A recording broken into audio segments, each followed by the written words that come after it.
सभी प्यारे साथियों को वाईडी परिवार की तरफ से गणतंत्र दिवस की हार्दिक शुभकामनाएं। आशा करते हैं कि आप सभी आज का दिन बहुत खुशियों के साथ अपने साथियों के साथ शेयर किए होंगे। अब मैं बात करूंगा सफलता बैच जो कि आपके किस्मत को सफल बनाएगा। यहाँ पर वो बच्चे क्लास को करेंगे जो एजीटीए और गन्ना पर्यवेक्षक को विशेष रूप से अपना टारगेट बनाए हुए हैं।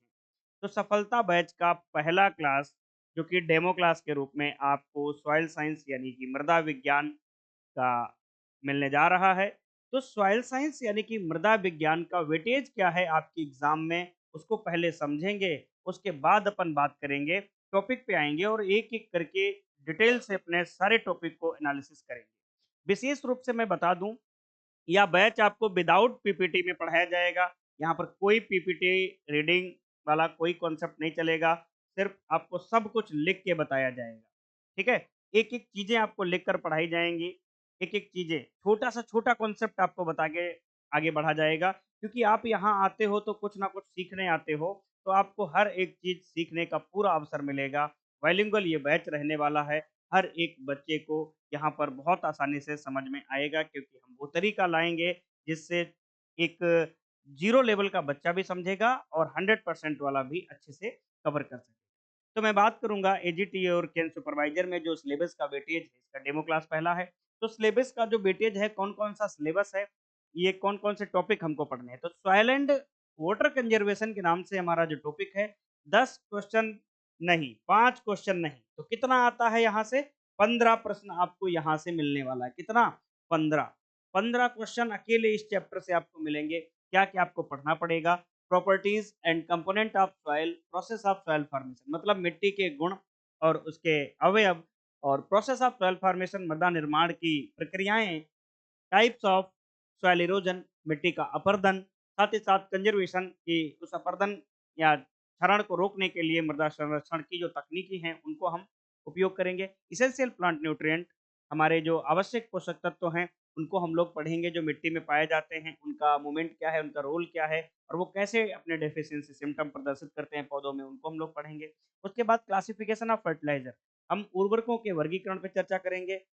इंटीग्रेटेड न्यूट्रिएंट मैनेजमेंट, एकीकृत पोषक तत्व प्रबंधन में हम लोग बायो फर्टिलाइजर वगैरह को पढ़ेंगे, ठीक है? उसके साथ-साथ हम लोग मैन्योर वगैरह को हम लोग देखेंगे। उसके बाद मृदा सूक्ष्म जैविकी यानी कि soil microbiology and a major role in crop production, कि मृदा सूक्ष्म जैविकी का फसल उत्पादन में क्या रोल है, उसको हम लोग देखेंगे। सॉइल सर्वे बहुत ही अच्छा टॉपिक है। Soil survey, methods of soil sampling and soil conservation techniques, यहाँ से आपका एक आध क्वेश्चन तो 100% रहने ही वाला है। इस बार भी टीए में यहाँ से क्वेश्चन आया था, तो यहाँ से क्वेश्चन रहने ही वाला है। तो इस टॉपिक को बहुत अच्छे से पढ़ेंगे, क्योंकि इस टॉपिक को बहुत कम पढ़े होंगे आप लोग, तो यहाँ पर थोड़ा सा दिमाग ज़्यादा अपने लोग लगाएंगे। Source and method and importance of irrigation, सिंचाई का साधन क्या है, उसके मेथड क्या हैं, उनके स्टेजेस क्या हैं, इस पर हम लोग चर्चा करेंगे। ड्रेनेज क्या होता है, तो basic concept and method of drainage, जब पानी ज़्यादा हो जाता है तो उसको बाहर निकालेंगे, तो ड्रेनेज को हम लोग पढ़ेंगे। उसके बाद वाटरशेड मैनेजमेंट, 2 प्रश्न यहाँ पर एजीटीए में आए। वाटरशेड मैनेजमेंट टोटल अगर मिला के देखें तो 3 प्रश्न आए थे इस बार वाटरशेड मैनेजमेंट, और जो अपन थ्योरी में पढ़ाए थे, सीधा-सीधा एक मंत्रालय का क्वेश्चन, एक टाइप्स ऑफ वाटरशेड का, और एक आपका जो एक परियोजना थी उसको किस मंत्रालय के द्वारा या उस वाटरशेड पूछा गया था, मंत्रालय पूछ लिया गया था, वो क्वेश्चन जो सीधे-सीधे पेपर में आ गए थे। तो ये भैया जो सॉइल एंड वाटर कंजर्वेशन है आपका 15 क्वेश्चन, जो कि एकदम से एग्ज़ाम में आपको बूस्ट कर देगा, आपको सिलेक्शन की ओर ढकेल देगा। और इसमें बच्चे गलती कहाँ पे करते हैं, मैं आपको बताऊँगा कि किस चैप्टर को बच्चे ज़्यादा फोकस करते हैं, किसको कम करते हैं। हम बात करते हैं जहाँ सॉइल साइंस की आती है, तो बच्चे क्या ध्यान देते हैं, भैया चट्टान पढ़ लो, खनिज पढ़ लो, स्ट्रक्चर पढ़ लो, टेक्सचर पढ़ लो, soil of India, soil of UP पढ़ लो, सॉइल साइंस खत्म हो गई। ठीक है? ये सॉइल साइंस ऐसा नहीं होता है। हम आपको बताएँगे कि वास्तव में सॉइल साइंस को कैसे पढ़ना है और कितना पढ़ना है कि हमारे 15 क्वेश्चन सही हो जाए। तो आज से ही हम शुरुआत कर लेते हैं कि हमारा जो टॉपिक है, हमारा जो सब्जेक्ट है, उसमें हम कैसे अपने आप को ज़िंदा रखें और बेहतर से बेहतर अपना प्रयास रखें कि हम 100% अपना देंगे और बदले में हम बहुत अच्छे मार्क्स लेकर आएँगे। एक उम्मीद के साथ आप पढ़ाई करिएगा। आज आप अपने आज़ाद देश में रह रहे हो, अपने माँ-बाप के लिए आज से एक प्रण करो कि हम अब बेरोज़गारी की ज़िंदगी में बहुत दिन नहीं रहने वाले, हम बहुत जल्द रोज़गार की सड़क की ओर हम जाने वाले हैं। तो बस आज से आप दृढ़ संकल्पित हो जाइएगा कि चाहे कुछ भी करना पड़े, इस बार का एजीटीए एंड कैंप सुपरवाइज़र उसमें सिलेक्शन लेके रहेंगे। सिलेक्शन लेना बड़ी बात नहीं है, उसके बीच के जो फ़ासले हैं उसमें अडिग रहना बड़ी बात होती है कि आज आपने जो एम्बिशन बनाया, आज आपने जो गोल बनाए, एग्ज़ाम तक वही पर टिके रहना, ये आपको सेलेक्ट करा देगा। तो हर दिन आपको 5 से 6 घंटे देना है, जिसमें आपको उत्तर प्रदेश स्पेशल कंप्यूटर इसको भी 1-1 घंटे आपको प्रॉपर देना ही देना है। बाकी बचे 3 घंटे में आप एग्रीकल्चर को अच्छे से दीजिएगा। उसके बाद आप एग्ज़ाम हॉल में जब बैठेंगे, तो एक अलग लेवल का आपके अंदर ऑरा होगा कि आप हर एक चीज़ों को अच्छे से जान सकेंगे। तो अब हम शुरुआत करने जा रहे हैं अपने सब्जेक्ट को, अपने टॉपिक को। तो भैया अभी तक जो लोग इधर-उधर अपने मन को बहला के देख रहे थे वीडियो, अब आप पूरा फ़ोकस कर लीजिए हमारे ऊपर और earphone, headphone, neck band, earbud जो भी आपके पास एक्सेसरीज़ अवेलेबल हों, आप उनका उपयोग कर लीजिएगा, ताकि आपको कोई डिस्टर्ब ना करे, आप पूरी तरीके से हमारी वाणी को सुन सकें और बेहतर से बेहतर जो कॉन्सेप्ट होंगे, जो फैक्ट होंगे, उन फैक्ट और कॉन्सेप्ट को अच्छे से आप अपने दिमाग में उतार लीजिएगा। कोशिश ये करिएगा कि हमारा लेक्चर पढ़ते-पढ़ते टाइम ही आपको कम से कम 50% तो याद ही हो जाए, ठीक है? मैं बहुत अच्छे से आपको डील करूँगा इस सब्जेक्ट को कि उम्मीद करूँगा कि हर एक बच्चा बेहतर से बेहतर यहाँ पर परिणाम अपने देख पाए। तो आज का जो हमारा सब्जेक्ट है, मृदा विज्ञान यानी कि सॉइल साइंस।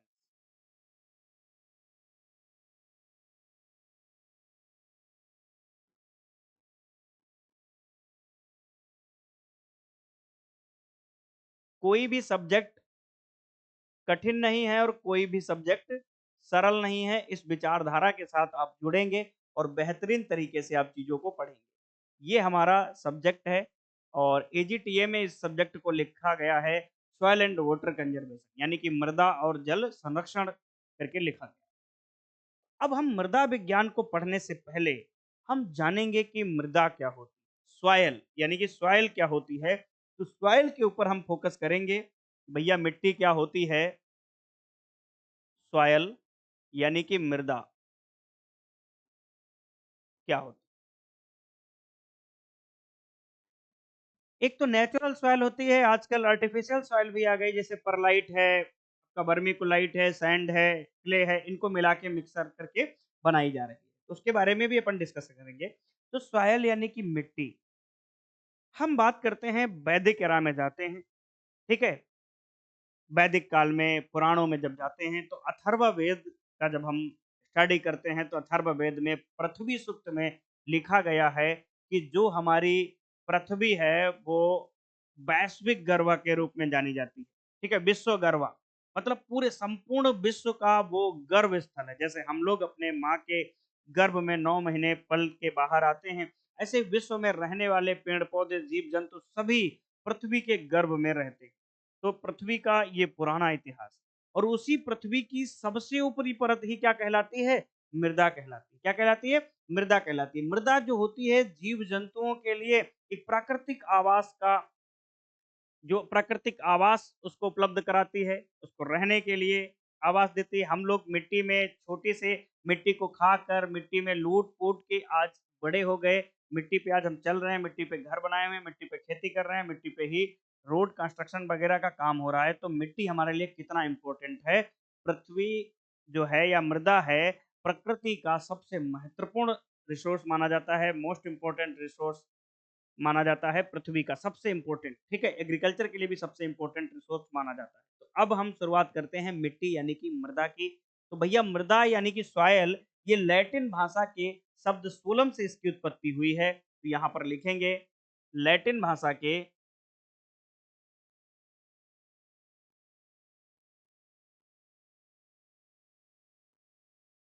सोलम शब्द से उत्पत्ति हुई है। लैटिन भाषा के सोलम शब्द से सॉइल की उत्पत्ति हुई है। सॉइल शब्द की उत्पत्ति हुई है।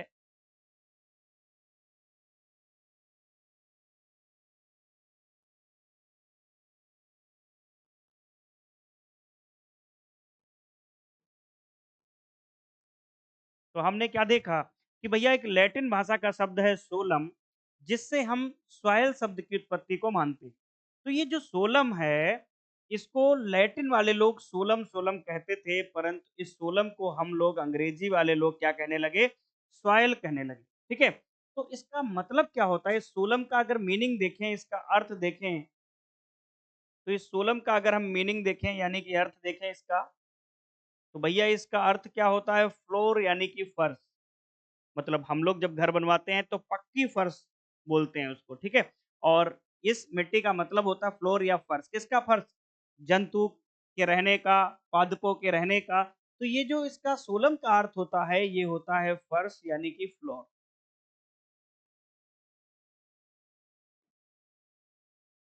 क्या बोलते हैं इंग्लिश में? फ्लोर बोलते हैं और हिंदी में इसे क्या बोलेंगे? फर्श बोलेंगे, ठीक है? इसको हम यहाँ तक बातों को समझ में आ गए। अब कई ऐसे बच्चे होंगे जिनको लगेगा कि बहुत आसान चीज़ें हैं, परंतु हम एक-एक करके आसान से कठिन की ओर चलेंगे। पढ़ने का मज़ा तभी आएगा जब हम चीज़ों को बेहतर से समझ पाएँगे।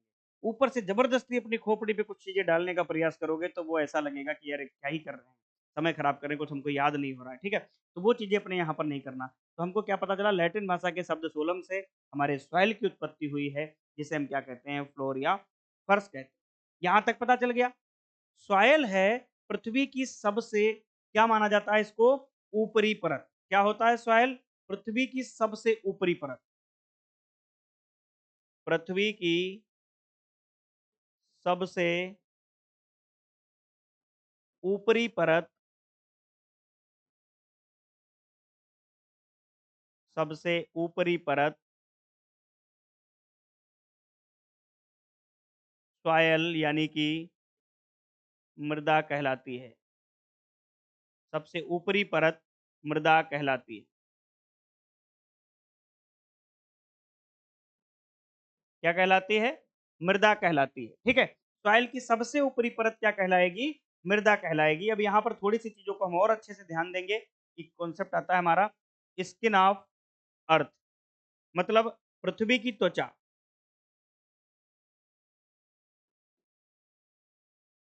स्किन ऑफ अर्थ क्या कहलाता है भैया? सॉइल कहलाता है। अगर पूछे कि पृथ्वी की त्वचा, त्वचा यानी कि बाहरी परत, तो पृथ्वी की त्वचा क्या कहलाएगी? मृदा कहलाएगी। क्या कहलाएगी? मृदा कहलाएगी। तो पृथ्वी की सबसे बाहरी परत को हम क्या कहते हैं?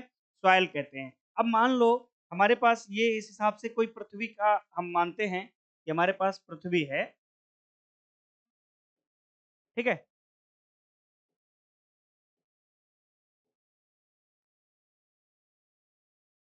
ये इस हिसाब से हम एक पृथ्वी का ज़िक्र कर लेते हैं यहाँ पे। ये हमारे पास एक पृथ्वी है, ठीक है?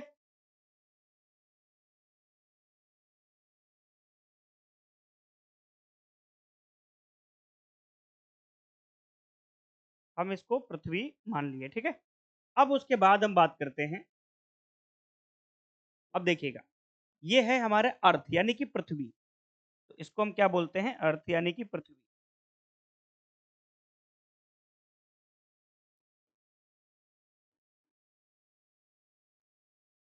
अब इस पृथ्वी की 2 परतें हैं। इस पृथ्वी की 2 परतें हैं, ये है आंतरिक परत। ये क्या है? आंतरिक परत, आंतरिक परत, ठीक है? आंतरिक परत में पृथ्वी के क्या हमें देखने को मिलता है? तो आंतरिक परत में हमको प्राकृतिक गैसें मिलती हैं। क्या मिलती हैं? प्राकृतिक गैसें मिलती हैं। हमको पेट्रोलियम पदार्थ मिलते हैं। पेट्रोलियम पदार्थ देखने को मिलते हैं। हमको विभिन्न प्रकार की चट्टानें देखने को मिलती हैं। चट्टानें हमको देखने को मिलती हैं। ये सब कहाँ पर पाए जाते हैं? ये पृथ्वी की आंतरिक परत में पाए जाते हैं भैया। ये सब कहाँ पाए जाएँगे? ये पृथ्वी की आंतरिक परत में पाए जाएँगे। जो मेंटल, क्रोड वगैरह जो हम लोग पढ़ते हैं, ये सब पृथ्वी की आंतरिक परत में ही देखने को हमें मिलेंगी। अब पृथ्वी की एक बाहरी परत भी होती है, तो बाहरी परत यानी कि जिसको हम अर्थ पृष्ठ भी कह लेते हैं, तो पृथ्वी की जो बाहरी परत होती है, इस प्रकार से हम बात कर लेंगे। पृथ्वी की एक बाहरी परत होती है इस हिसाब से, ये जो पृथ्वी की बाहरी परत है, इसको हम लोग क्या बोलेंगे? स्किन जिसको कहते हैं, जैसे हम लोगों के हाथ पे स्किन होती है, ऐसे पृथ्वी की भी स्किन होती है भैया, जो बहुत ही महत्वपूर्ण होती है, एक नेचुरल रिसोर्स होती है हमारे एग्रीकल्चर का, हमारे जीवन का, हमारा हैबिटेट होती है। तो ये जो बाहरी परत होती है पृथ्वी की, क्या होती है? बाहरी परत। इसी को हम क्या कहते हैं? मिट्टी कहते हैं, मृदा कहते हैं। तो जो बाहरी परत होती है, यही क्या कहलाती है? यही हमारी मृदा कहलाती है, यानी कि सॉइल कहलाती है। साउल ऑफ इनफाइनाइट लाइफ, ठीक है? तो हमारे पास ये मिट्टी के बारे में जो जानकारी है, हमको पता चल गया कि भैया हम पृथ्वी की सबसे बाहरी त्वचा को क्या कहते हैं? मिट्टी कहते हैं, मृदा कहते हैं। और पृथ्वी की जो आंतरिक सतहें होती हैं, उनमें से हमको क्या मिलता है? प्राकृतिक गैसें मिलती हैं, नेचुरल गैसेस मिलती हैं, पेट्रोलियम मैटर हमको देखने को मिलते हैं, आपको चट्टानें भी देखने को मिलती हैं पृथ्वी के आंतरिक परतों में, ठीक है? तो अब हमें यहाँ से क्या समझ में आया? मिट्टी समझ में आई कि भैया मिट्टी क्या होती है, ठीक है? आगे अपन बात करेंगे कि आगे और भी चीज़ों को हम लोग समझेंगे। उससे पहले आप इसको फटाफट से नोट करते जाइएगा और मैं आपको स्क्रीनशॉट लेने का मौका दूँगा। यदि आप स्क्रीनशॉट नहीं भी लेते हैं तो इसका पैनल पीडीएफ आपको टेलीग्राम चैनल पे मिल जाएगा। टेलीग्राम चैनल हमारा है वाईडी एग्रीकल्चर अकेडमी, आप वहाँ से आप इसको डाउनलोड कर सकेंगे, ठीक है? तो आप यहाँ इस मिट्टी के बारे में थोड़ी-सी चीज़ें थी, जो जानकारी थी, वो आपको समझ में आ गई होगी, उम्मीद करते हैं। चलिए आगे बढ़ते हैं अपने कुछ और पॉइंट्स के साथ, कुछ और पॉइंट्स को डिस्कशन करेंगे। जैसे उससे पहले मैं बात कर लूँ कि सफलता बैच जो कि एजीटी और कैन सुपरवाइज़र का नया बैच आज से ही स्टार्ट हो रहा है, यानी कि 26 जनवरी से। तो जो बच्चे आज की डेट में इस कोर्स को परचेज़ करते हैं, उनको 26% का फीस में डिस्काउंट भी मिलेगा।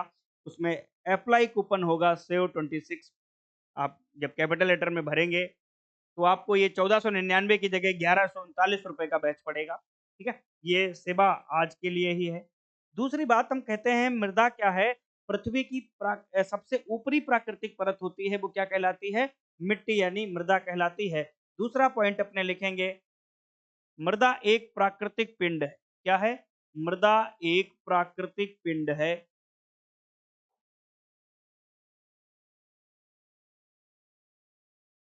क्या है भैया? मृदा एक प्राकृतिक पिंड है। Soil is a natural body. तो अगर हम बात करें कि सॉइल क्या है? एक नेचुरल बॉडी है। कैसे एक प्राकृतिक पिंड है?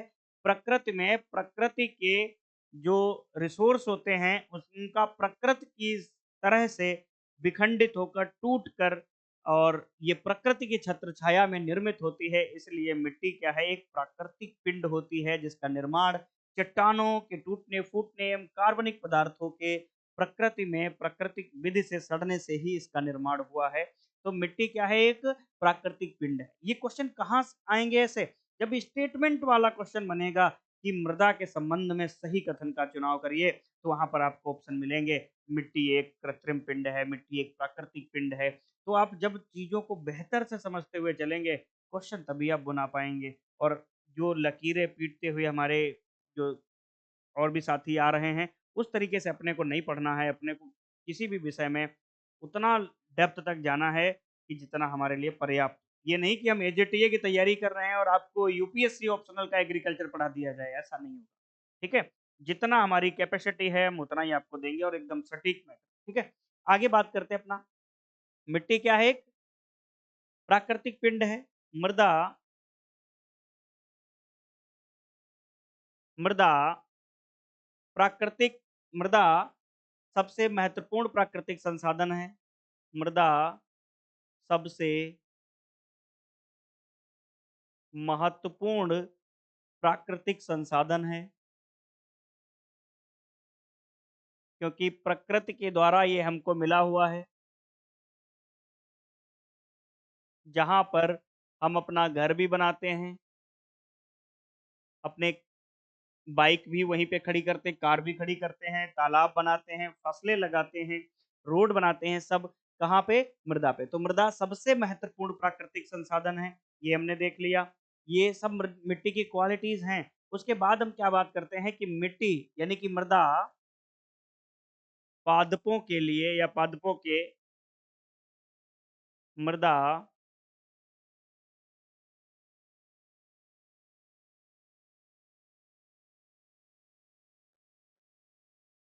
मृदा पादपों के, ठीक है, पादपों के उगने व वृद्धि के लिए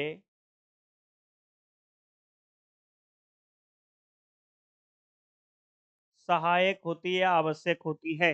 तो वृद्धि के लिए आवश्यक होती है।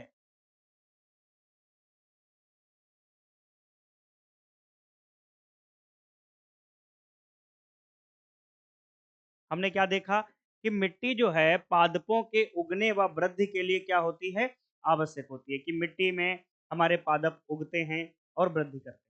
अब आपके मन में एक डाउट आएगा कि सर बिना मिट्टी के भी तो पादप उग जाते हैं, जैसे डेपोक विधि में नर्सरी डालते हैं धान की, एरोपोनिक्स करते हैं, हाइड्रोपोनिक्स करते हैं, ठीक है। तो इनको बहुत बड़े कॉमर्शियल या कॉमर्शलाइजेशन इनका बहुत ज़्यादा नहीं देखने को मिलेगा, ये कुछ ही लिमिटेड एरिया में हम इनको कर सकते हैं। मगर हमारा जो सॉइल है वो एक प्राकृतिक हैबिटेट होता है हमारा पादपों के लिए। तो जब हमारा माना जाता है कि मिट्टी ही किसी सभ्यता की जननी होती है, मिट्टी ही किसी सभ्यता का पतन मानी जाती है। कि आप सोचो कि जब कभी सिविलाइजेशन होती हैं, सभ्यताएँ बढ़ती हैं, तो उनमें जो लोग रहते हैं वो कुछ ना कुछ खाते हैं, किस पे डिपेंड होते हैं। मान लो मांसाहारी शिकार युग में मांसाहारी लोग थे, मांस को खाते थे, तो मांस एक जानवर होता था, जानवर भी तो कुछ खाता था, तो वो क्या खाता था? पेड़-पौधों को खाता था। वो एक प्राकृतिक रूप से उगे हुए पेड़-पौधे कहाँ उगते थे? मिट्टी में उगते थे। कई बार मिट्टी का क्षरण, मिट्टी का पतन होने से सभ्यताओं का पतन हो जाता है, तो इसलिए कहा जाता है कि मिट्टी जो है एक सभ्यता की जननी भी माना जाता है और एक सभ्यता के पतन का कारण भी होता है। तो यहाँ पर हमने देखा कि मृदा पादपों के उगने व वृद्धि के लिए भी क्या होती है? एक आवश्यक। बाद में कुछ अब हम थोड़े से पॉइंट डिस्कस करेंगे जो फैक्ट हैं मिट्टी को लेकर। तो वो फैक्ट कौन-कौन से हैं उन पर अपने डिस्कस कर लेते हैं। तो फटाफट से देख लेते हैं कौन-कौन से फैक्ट अपने को ध्यान देना है। विश्व मृदा दिवस, वर्ल्ड सॉइल डे, विश्व मृदा दिवस। तो विश्व मृदा दिवस कब मनाया जाता है? 5 दिसंबर को मनाया जाता है। कब मनाया जाता है? 5 दिसंबर को मनाया जाता है। अभी पिछली मंथ ही मृदा दिवस मनाया गया। अंतर्राष्ट्रीय मृदा वर्ष,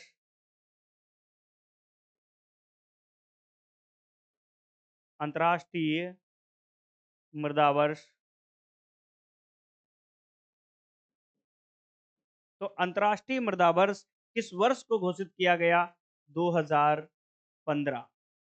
तो 2015 को विश्व मृदा दिवस या अंतर्राष्ट्रीय मृदा वर्ष के रूप में हम लोग मनाते हैं।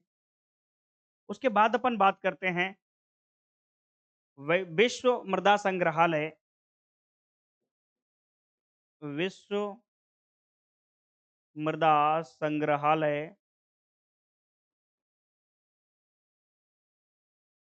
कहाँ है? तो विश्व मृदा संग्रहालय नीदरलैंड में स्थित। कहाँ स्थित है? नीदरलैंड। तो विश्व मृदा संग्रहालय का मतलब क्या होता है? तो संग्रहालय का मतलब है भैया पूरे विश्व में जो भी मृदाओं के प्रकार हैं, नमूने हैं, सारे के सारे आपको यहाँ देखने को मिलेंगे। कहाँ? नीदरलैंड में। तो विश्व मृदा संग्रहालय कहाँ है? नीदरलैंड में है। भारतीय मृदा विज्ञान सोसाइटी कहाँ है? कलकत्ता में है। भारतीय मृदा विज्ञान सोसाइटी अगर हम बात करें, ISSS, Indian Society of Soil science, भारतीय मृदा विज्ञान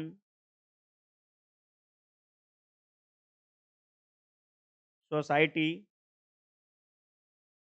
इस सोसाइटी का काम क्या होता है? भारतीय मृदा विज्ञान सोसाइटी जो है वो बनी थी कलकत्ता में 1934 में। तो भारतीय मृदा विज्ञान सोसाइटी कहाँ है? कलकत्ता में। इसका कार्य क्या होता है? मृदा के महत्व को बढ़ावा देना, मृदा के महत्व के बारे में आम जन तक जागरूकता फैलाने के लिए ये वैज्ञानिकों के वैश्विक मंच का संचालन कराता है, वैश्विक मंच का निर्माण करता है, वैश्विक सम्मेलन कराता है ISSS मिट्टी के महत्व को समझाने के लिए। तो हमने यहाँ पर कुछ फैक्ट थे, उनको भी देख लिया कि यहाँ से जब क्वेश्चन आते हैं तो ध्यान देना। इस ISSS की स्थापना की गई थी सोसाइटी रजिस्ट्रेशन एक्ट 1860 के तहत और ये 1934 में कलकत्ता में ये बनाया गया था, ठीक है? तो ईयर मैटर नहीं करेगा, आपको बहुत याद करने की ज़्यादा बोझ डालने की ज़रूरत नहीं है अपने माइंड पे, बस इतना याद करते रहो नॉर्मल सी चीज़ों को, ठीक है? तो यहाँ पर इस स्लाइड में हमने ज़्यादातर फैक्ट पे बात की। अब आगे हम बात करते हैं, ये हम समझ गए कि मिट्टी क्या है। समझ में आ गया कि नहीं है? कि मिट्टी है क्या? अब हम बात करेंगे मिट्टी का विज्ञान यानी कि मृदा विज्ञान क्या है, ठीक है? तो सबसे पहले हम डिस्कस करेंगे मृदा विज्ञान।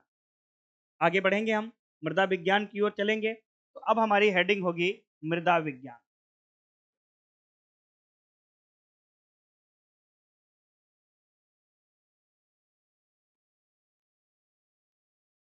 Soil science.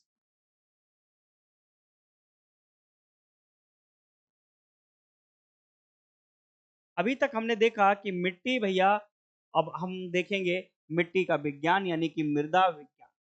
तो मृदा विज्ञान में सबसे पहले हम बात करेंगे लैटिन भाषा के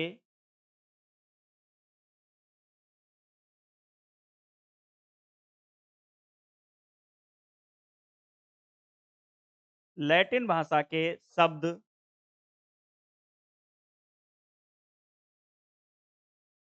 कैटिना। कैटरीना मत याद करना, ठीक है? लैटिन भाषा के शब्द कैटिना से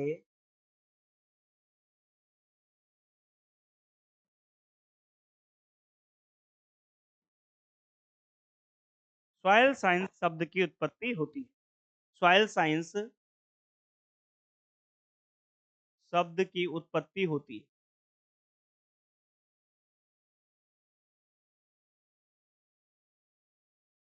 सॉइल साइंस शब्द की उत्पत्ति होती है। यहाँ तक समझ में आ गया? अब ये जो कैटिना होता है साहब, इस कैटिना का मतलब क्या होता है? इसका मीनिंग क्या होता है? यानी कि इसका अर्थ क्या होता है? तो इस कैटिना का अगर हम अर्थ देखें तो क्या होता है? चयन यानी कि श्रृंखला। क्या होता है? चयन यानी कि श्रृंखला। तो जो सॉइल साइंस का शाब्दिक अर्थ होता है, वो चयन यानी कि श्रृंखला होता है और सॉइल साइंस शब्द की उत्पत्ति कहाँ से होती है? लैटिन भाषा के शब्द कैटिना से ही सॉइल साइंस की उत्पत्ति मानी जाती है। अब सॉइल साइंस होता क्या है? तो पृथ्वी की बाहरी सतह का वैज्ञानिक अध्ययन करना ही क्या कहलाता है? सॉइल साइंस कहलाता है, या पृथ्वी की सबसे महत्वपूर्ण प्राकृतिक संसाधन का वैज्ञानिक अध्ययन करना ही क्या कहलाता है? मृदा विज्ञान कहलाता है। तो हम लिखेंगे इसकी परिभाषा के रूप में, अगर हम बात करें तो हम इसकी परिभाषा लिख लेंगे फटाफट से कि भैया मिट्टी के विज्ञान के बारे में अगर हम लिखना चाहें तो क्या लिखेंगे? पृथ्वी की सबसे ऊपरी महत्वपूर्ण या पृथ्वी का सबसे महत्वपूर्ण संसाधन यानी कि मृदा का वैज्ञानिक अध्ययन करना। मृदा का वैज्ञानिक अध्ययन करना।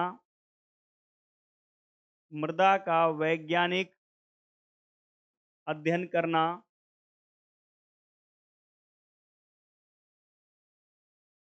मृदा विज्ञान कहलाता है। मृदा विज्ञान कहलाता है।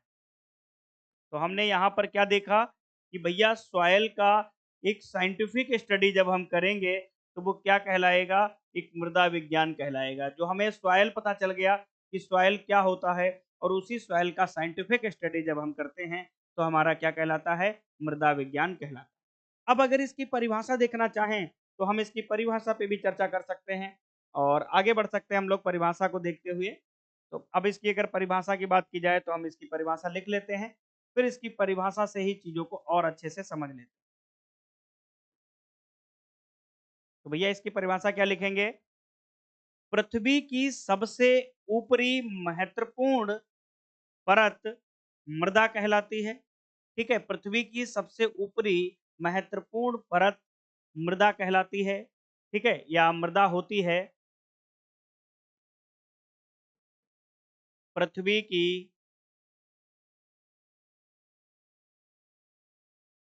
सबसे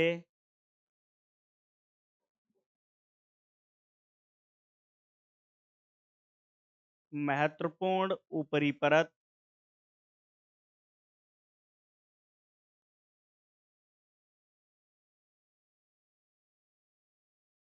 मृदा कहलाती है। मृदा कहलाती है। यहाँ तक तो हमने सीख लिया था कि भैया पृथ्वी है, उसकी सबसे महत्वपूर्ण ऊपरी परत क्या कहलाएगी? मृदा कहलाएगी, जिसका निर्माण जिसका निर्माण चट्टानों के टूटने फूटने जिसका निर्माण चट्टानों के टूटने व जिसका निर्माण यानी कि मिट्टी का निर्माण चट्टानों के टूटने व कार्बनिक पदार्थ कार्बनिक पदार्थ के सड़ने से होता है। कार्बनिक पदार्थ के सड़ने से होता है। क्या हमने देखा कि जिसका निर्माण कार्बनिक पदार्थ के सड़ने व चट्टानों के टूटने से होता है, उसे ही हम क्या कहते हैं? मृदा विज्ञान कहते हैं या मृदा कहते हैं। ठीक है, पृथ्वी की सबसे महत्वपूर्ण ऊपरी परत मृदा कहलाती है, जिसका निर्माण चट्टानों के टूटने फूटने व कार्बनिक पदार्थ के सड़ने से होता है। यहाँ तक तो मृदा के बारे में हम पहचान कर लिए। अब मिट्टी क्या होती है? मिट्टी के कणों में उपस्थित रंध्र में वायु व जल पाया जाता है। तो अगला लाइन हम लिख सकेंगे, मृदा कणों मृदा के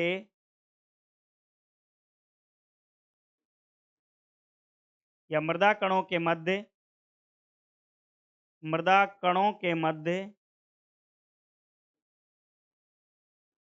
मृदा कणों के मध्य उपस्थित रंध्रों में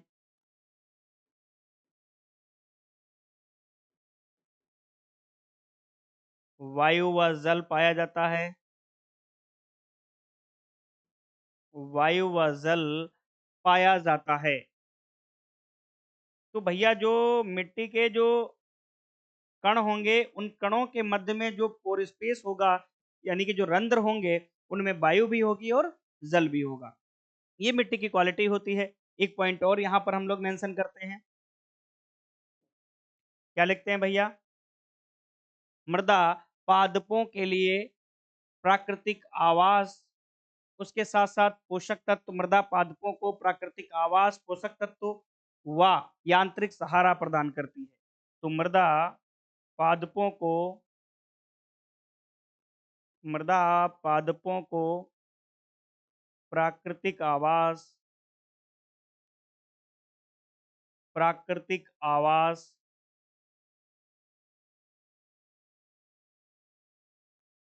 पोषक तत्व व यांत्रिक सहारा प्रदान करती है।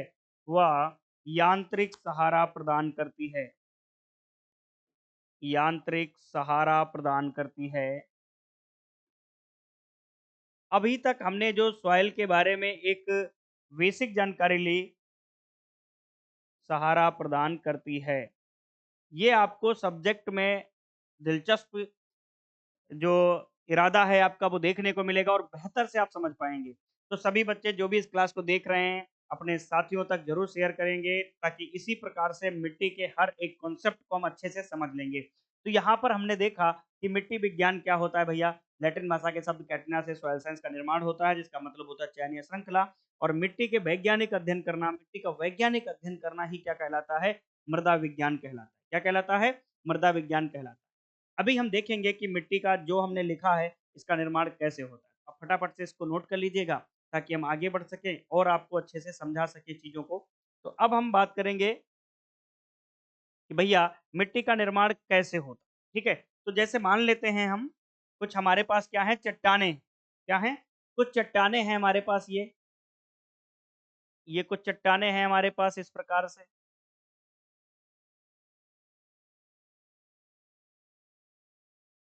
ठीक है? ये हमारे पास कुछ क्या हैं? ये चट्टानें हैं। इनको हम क्या कहेंगे? चट्टान कहेंगे, ये हमारे पास रॉक्स हैं। रॉक्स हैं यानी कि चट्टानें। अब इनमें क्या हो रही है? वेदरिंग हो रही है। क्या हो रही है? वेदरिंग हो रही है। वेदरिंग का मतलब क्या होता है? अपक्षय हो रहा है, अपक्षय।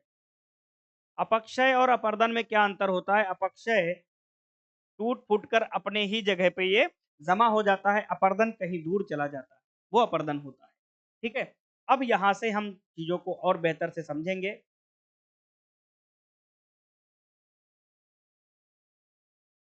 ठीक है? अब हम बात करते हैं हमारे पास कुछ इधर ये इस प्रकार से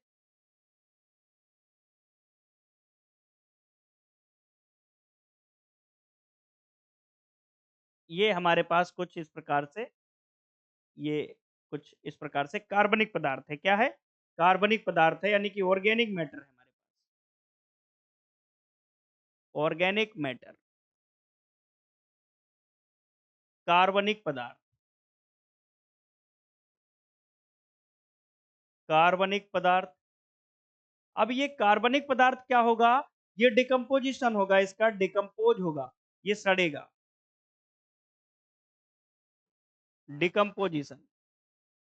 तो भैया इस डिकम्पोजिशन यानी कि सड़न, तो जब कार्बनिक पदार्थ सड़ेगा, चट्टानें टूटेंगी, फूटेंगी, तो ये जो सड़ के आएगा, चट्टानें टूटेंगी, फूटेंगी, तो यहाँ पर कुछ अवसाद इकट्ठा होगा। क्या होगा? ये कुछ अवसाद इकट्ठा होगा, ये इस प्रकार से आपको कुछ कण दिखाई पड़ेंगे।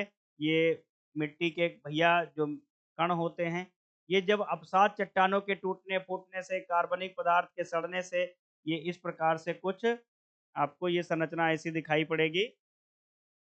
यही क्या हमारी होगी? मिट्टी होगी। क्या होगी? मिट्टी होगी क्योंकि चट्टानों के टूटने-फूटने से ही किसका निर्माण हुआ है? मिट्टी का निर्माण हुआ है और मिट्टी कोई एक दिन में निर्मित होने वाली संरचना नहीं है भैया। मिट्टी कोई एक दिन में निर्मित होने वाली संरचना नहीं है। हज़ारों वर्षों का ये क्या है? प्रतिफल है प्रकृति के द्वारा हम लोगों को मिला हुआ है। हज़ारों वर्षों का प्रतिफल होता है, जो मिट्टी हमको मिलती है। तो इस प्रकार से जो मिट्टी के जो पार्टिकल हैं, हम इसको इस प्रकार से बना लेते हैं। आप लोग इसको अच्छे से बनाइएगा। ठीक है? तो ये जो अवसाद है जो सेडिमेंट्स है,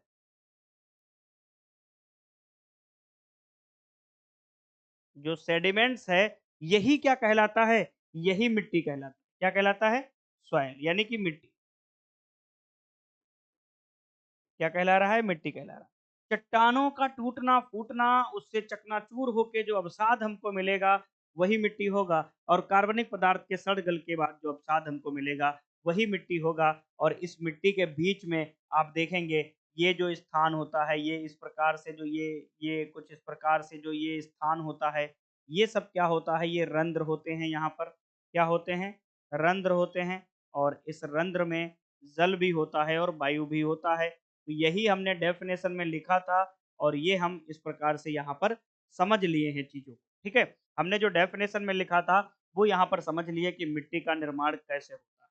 अब हम चट्टान भी पढ़ेंगे, कार्बनिक पदार्थ भी पढ़ेंगे आने वाली क्लासेस में, सारा कुछ आपको बताते चलेंगे। अभी बस आप जानो कि मिट्टी के विज्ञान को यानी कि मृदा विज्ञान को हम इस तरीके से भी पढ़ सकते हैं कि अगर कभी ना पढ़ा हो बच्चा, उसको भी कैसे मिट्टी का विज्ञान उँगलियों पे कैसे याद होगा, ये आपको हम सिखाएँगे और एक-एक चीज़ों को हम बताते हुए आगे बढ़ेंगे। आगे हम बात करते हैं कि जो मिट्टी का विज्ञान हम जिस पे पढ़ रहे हैं, उसके बारे में कुछ थोड़ा-सा हम फैक्ट को भी जान लेते हैं। जैसे फादर ऑफ सॉइल साइंस यानी कि मिट्टी विज्ञान के जनक, मृदा विज्ञान के जनक, मृदा विज्ञान के जनक। तो भैया मिट्टी के विज्ञान के जनक की जब हम बात करेंगे, तो यहाँ पर 2 देखेंगे, भारतीय मृदा विज्ञान के जनक, भारतीय जनक और वैश्विक जनक। भारतीय जनक और वैश्विक जनक। तो भैया भारतीय जनक और वैश्विक जनक के जब हम ऊपर चर्चा करेंगे, तो वैश्विक जनक कौन होते हैं, भारतीय जनक कौन होते हैं?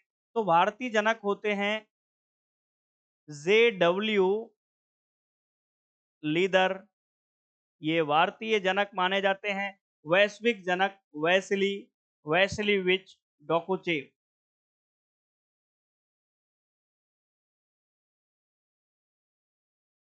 ठीक है, डोकोचेव। अब ये जो डोकोचेव है ये रूसी वैज्ञानिक रूसी मृदा वैज्ञानिक है। रूसी मृदा वैज्ञानिक, इन्होंने अपने जिंदगी के 57 साल मिट्टी पर ही लुटा दिए, इसलिए ये बहुत ज्यादा आज हम लोगों के बीच में बने हुए हैं।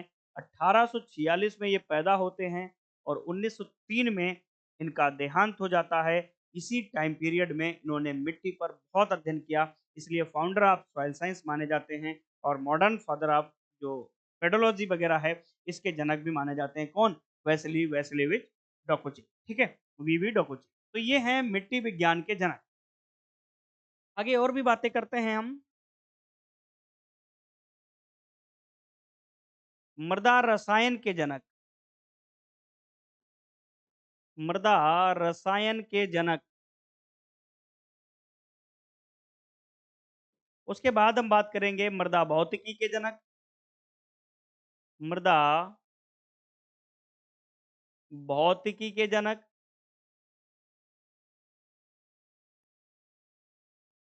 देन उसके बाद हम बात करेंगे मृदा सूक्ष्म जैविकी के जनक, मृदा सूक्ष्म जैविकी के जनक।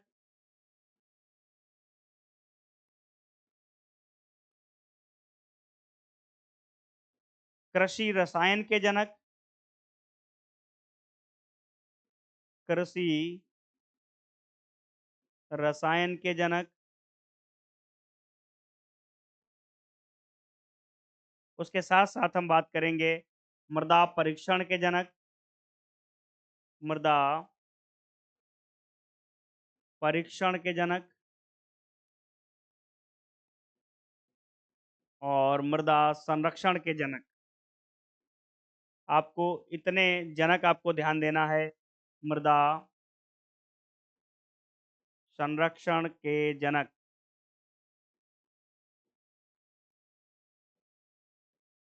ठीक है, ये आपको फादर देखने हैं, इतने मिट्टी से संबंधित जो फादर हैं हम सारे के सारे एक साथ आपको लिखा देंगे। ठीक है, तो भैया सॉइल फिजिक्स के जो जनक हैं वो माने जाते हैं, मृदा रसायन के जो जनक माने जाते हैं वो थॉमस वे, और सॉइल फिजिक्स के जनक माने जाते हैं डेनियल हिलेल, और सूक्ष्म जैविकी के एस विनोग्राडस्की, एस विनोग्राडस्की। ठीक है, यही बायोलॉजिकल नाइट्रोजन फिक्सेशन के जनक भी माने जाते हैं। कृषि रसायन के जनक जेवी लिविंग। उसके साथ साथ मृदा परीक्षण के तो एमएल या एमएल ट्रग, और सॉइल कंजर्वेशन के एच वेनेट। तो ये इस हिसाब से कुछ फादर हैं जिनको हम पढ़ते हैं सॉइल साइंस के केसेस में, सॉइल साइंस के सब्जेक्ट में इस प्रकार के कुछ हम फादर्स का अवलोकन करते हैं, अध्ययन करते हैं। तो यहाँ तक तो हमने फादर वगैरह पे चर्चा कर ली, इस प्रकार से हमने देख लिया। अब मैं बात करूंगा कुछ इंस्टीट्यूट हैं जो सॉइल साइंस से रिलेटेड है, उनको भी हम एक साथ पढ़ लेंगे। जितने भी इंस्टीट्यूट है हमारे सॉइल साइंस से रिलेटेड उनको एक साथ पढ़ लेंगे, क्योंकि इंस्टीट्यूट से जब कोई क्वेश्चन आए तो हमारा गलत ना हो। अभी एलटी का पेपर हुआ 24 जनवरी को, भर भर के इंस्टीट्यूट पूछे हैं। ठीक है, और सिंपल से पूछे हैं मगर भर भर के इंस्टीट्यूट पूछे हैं। आगे अब बात करते हैं मृदा विज्ञान से संबंधित कुछ संस्थान की बात करते हैं। तो मैं थोड़ा सा इस्टेब्लिश्ड ईयर के अनुसार मैं आगे बढ़ते हुए लिखूंगा। तो हमारा पहला होगा central soil and salinity research institute, central soil salinity research institute, केंद्रीय मृदा लवणता अनुसंधान संस्थान। तो हम अगर लिखें इसको तो क्या लिख सकते हैं? Central soil salinity research institute, research institute. मैं आपसे फिर कहूंगा कि फुल फॉर्म भैया अंग्रेजी में ही आपको हमेशा याद रखना है, इनका हिंदी मत याद करना। अगर हिंदी लिखना चाहो तो लिख सकते हो केंद्रीय मृदा लवणता अनुसंधान संस्थान। ये जो CSSRI जो है, ये कहाँ है? तो ये करनाल, हरियाणा। कहाँ पड़ता है? करनाल। जैसे अन्न की टोकरी, हरियाणा के अन्न की टोकरी किसे माना जाता है? करनाल को माना जाता है। और ये संस्थान बना कब था?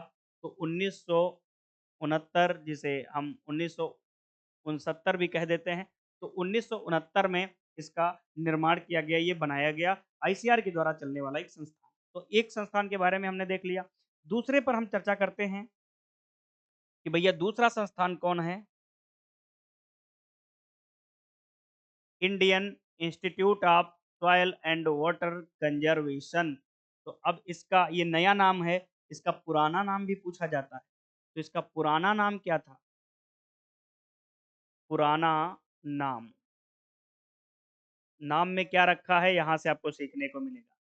Central soil and water conservation research and training institute. ठीक है? तो इस प्रकार से अगर इसको सही तरीके से लिखा जाए तो इस प्रकार से लिखते थे, central soil and water conservation research and training institute. ये इसका पुराना नाम था, नया नाम ये है। ठीक है?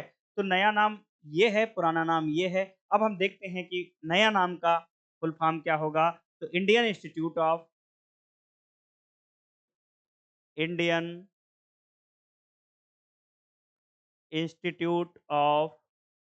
Soil and water conservation, soil and water conservation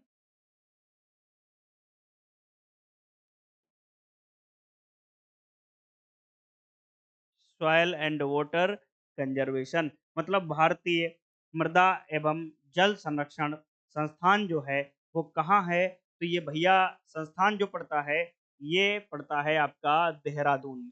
कहाँ? देहरादून। और देहरादून कहाँ पड़ता है भैया? सबको पता है देहरादून कहाँ पड़ता है? उत्तराखंड में पड़ता है। उत्तराखंड। ठीक है? तो आप इसका स्टेट लिख सकते हो उत्तराखंड। ये कब बना? तो 1974। कब बना?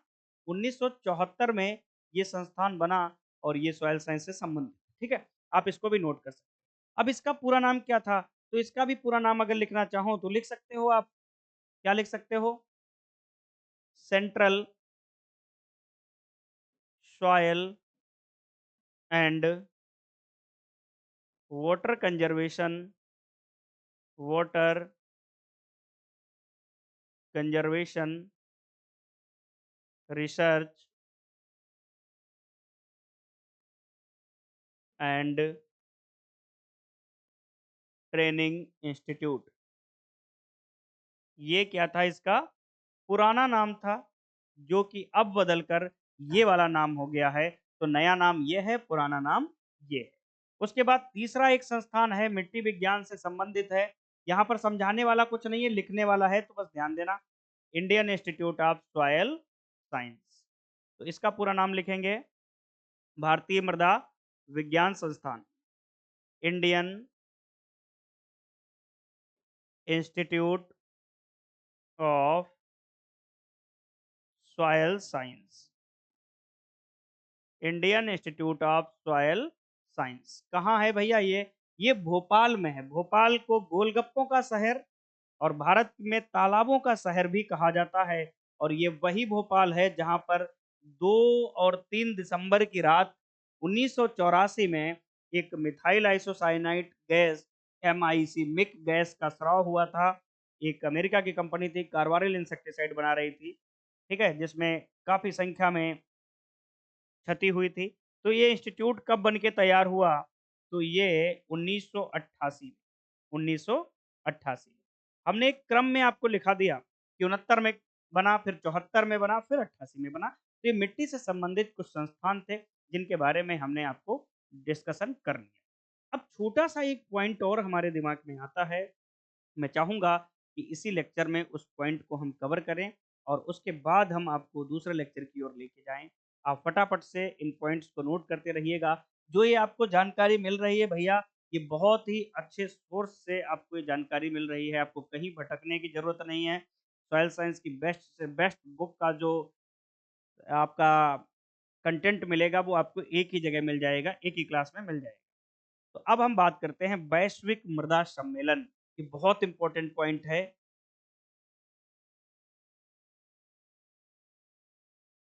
वैश्विक मृदा सम्मेलन,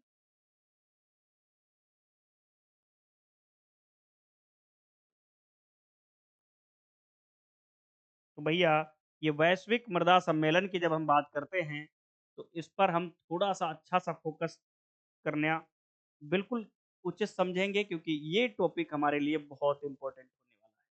तो भैया जो वैश्विक मृदा सम्मेलन है, इसका आयोजन कब होता है? तो वैश्विक मृदा सम्मेलन 2024, यानी कि वैश्विक मृदा सम्मेलन 2024 का आयोजन की अगर हम बात करें, कि वैश्विक मृदा सम्मेलन 2024 इसका आयोजन कहाँ होता है?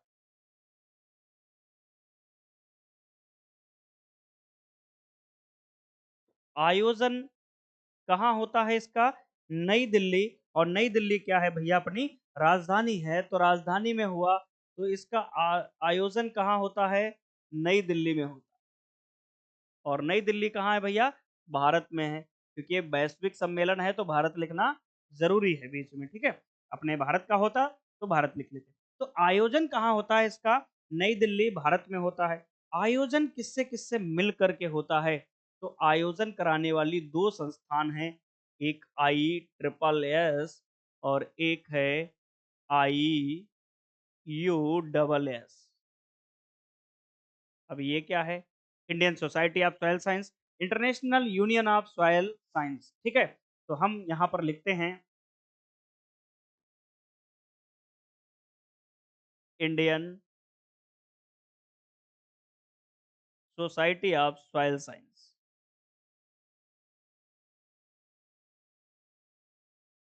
और इंटरनेशनल यूनियन ऑफ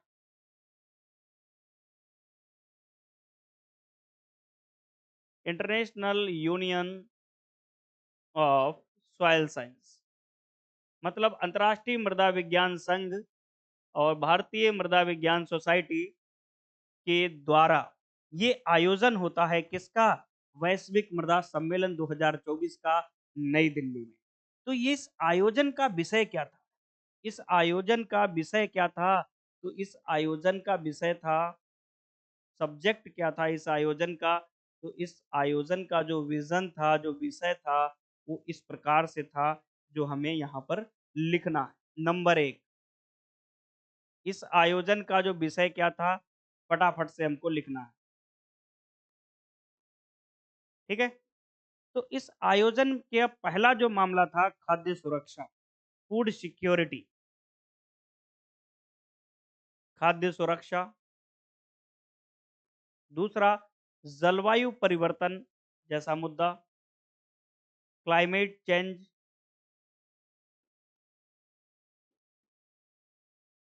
और तीसरा, मृदा का स्वास्थ्य, मृदा स्वास्थ्य।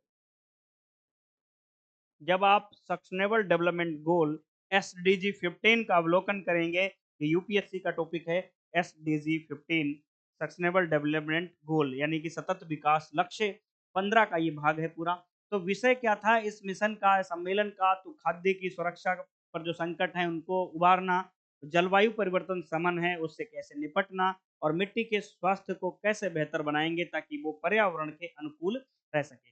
तो ये वैश्विक मृदा सम्मेलन का ये हिस्सा था। यहाँ से कुछ जानकारी आती है, कुछ डेटा निकल के आता है, उस डेटा को हम क्या लिखेंगे? तो यहाँ पर थोड़ा-सा जो डेटा है वो क्या निकल के आता है? भारत की लगभग 30% मृदा, भारत की लगभग भारत की लगभग 30% मृदा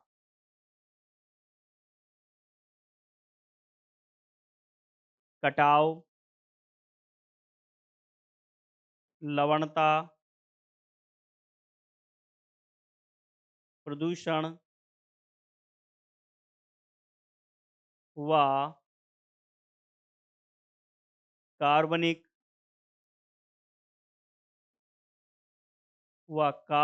कार्बन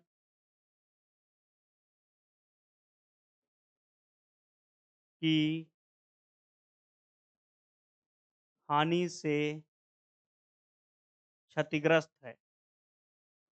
क्या है? क्षतिग्रस्त है, यानी कि भैया समस्या में है, क्षतिग्रस्त है। कितनी? 30% जो मिट्टी है, वो कैसी है भैया? कि मिट्टी का कटाव हो रहा है, लवणता उस पे आ रही है, प्रदूषण चल रहा है, कार्बन की कमी हो रही है, उससे क्या हो रही है? मिट्टी क्षतिग्रस्त हो रही है। भारतीय मृदाओं में अगर हम बात करें, भारतीय मृदाओं में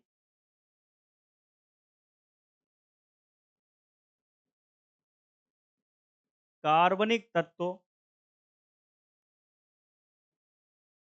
भारतीय मृदाओं में कार्बनिक तत्व असामान्य कार्बन तत्व की मात्रा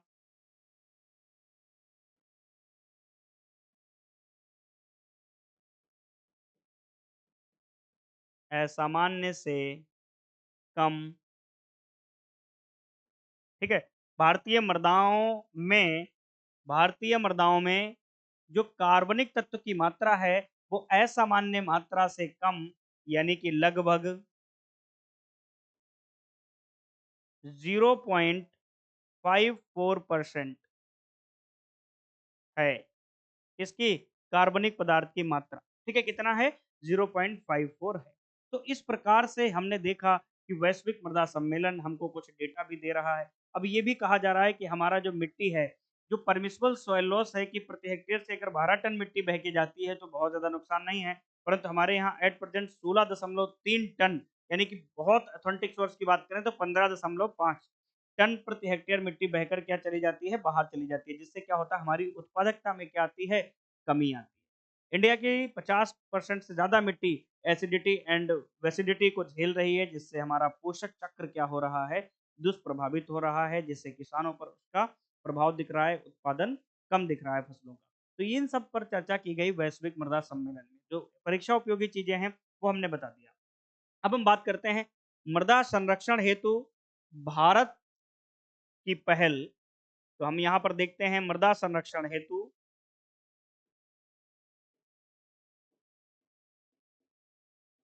मृदा संरक्षण हेतु भारत की पहल, भारत की ओर से पहल, या मृदा संरक्षण हेतु भारत में पहल, ऐसे लिख सकते हैं, भारत में पहल।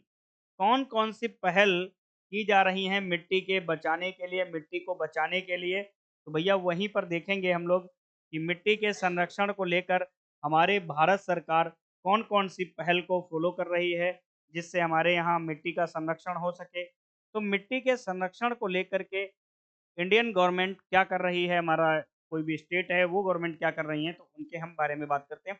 तो अगर भारत में अगर मिट्टी का संरक्षण किया जा रहा है तो किन किन विधियों से किया जा रहा है? नंबर एक, तो अगर हम बात करते हैं कौन कौन सी पहल सरकार के द्वारा चल रही हैं, मृदा स्वास्थ्य कार्ड योजना, मृदा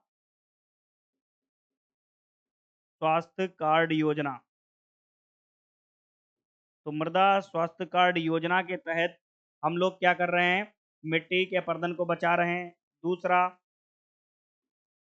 तीसरा, दूसरा इधर लिखते हैं, प्रधानमंत्री कृषि सिंचाई योजना, क्वालिटी इरिगेशन वाटर, बहुत ज्यादा पानी नहीं देना जिससे जलभराव होकर मिट्टी लवणता को, क्षारीयता को प्रदान करे। तो हम प्रधानमंत्री कृषि सिंचाई योजना ये अपना रहे हैं, प्रधानमंत्री कृषि सिंचाई योजना, कृषि सिंचाई योजना। उसके बाद तीसरा हम देखते हैं कि शून्य बजट प्राकृतिक खेती को भी हम देख रहे हैं, शून्य बजट नेचुरल बजट, ठीक है, जीरो बजट नेचुरल फार्मिंग, जेबीएनएफ, जेबीएनएफ, शून्य बजट प्राकृतिक खेती, शून्य बजट प्राकृतिक खेती। इससे हम भी क्या कर रहे हैं? मिट्टी के कटान को, मिट्टी के अपरदन को बचा पा रहे हैं। उसके बाद हम और भी चीजें देखते हैं, जैसे परंपरागत कृषि विकास योजना, इससे भी हम मिट्टी को सही रख रहे हैं। तो परंपरागत कृषि विकास योजना, परंपरागत कृषि विकास योजना,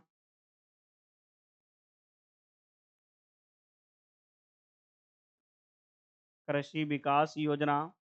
तो इस प्रकार से हम कुछ योजनाएँ चला रहे हैं, जिससे हमारे किसानों के पास जो खेती करने के लिए जो मिट्टी है, उसका हम संरक्षण कर पा रहे हैं।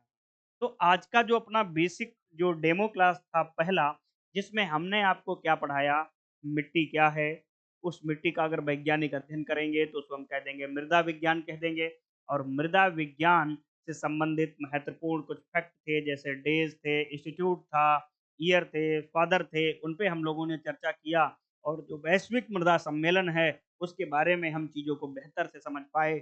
अब अपना जो कल का डेमो सेकंड होगा उसमें हम पढ़ेंगे कि डिफरेंट जो सॉइल की अलग-अलग डेफिनेशन हैं, वो किन-किन सॉइल साइंटिस्ट के द्वारा दी गई और मिट्टी के जो ब्रांच हैं सॉइल साइंस की, पेडोलॉजी एंड एडेफोलॉजी इन पर फोकस करेंगे और आगे अपने लेक्चर को कंटिन्यू करेंगे। बेहतर से बेहतर कंटेंट हम आपको देने का प्रयास करेंगे। आपसे आशा करते हैं, उम्मीद करते हैं कि आप इस लेक्चर को ज़्यादा से ज़्यादा शेयर करेंगे ताकि हर एक बच्चा मृदा विज्ञान के महत्व को समझ सके अपने परीक्षा उपयोग के लिए और अपने नॉलेज के लिए। तो आज का लेक्चर यहीं पे समाप्त कर रहे हैं। आप सभी को शुभ रात्रि। Thank you.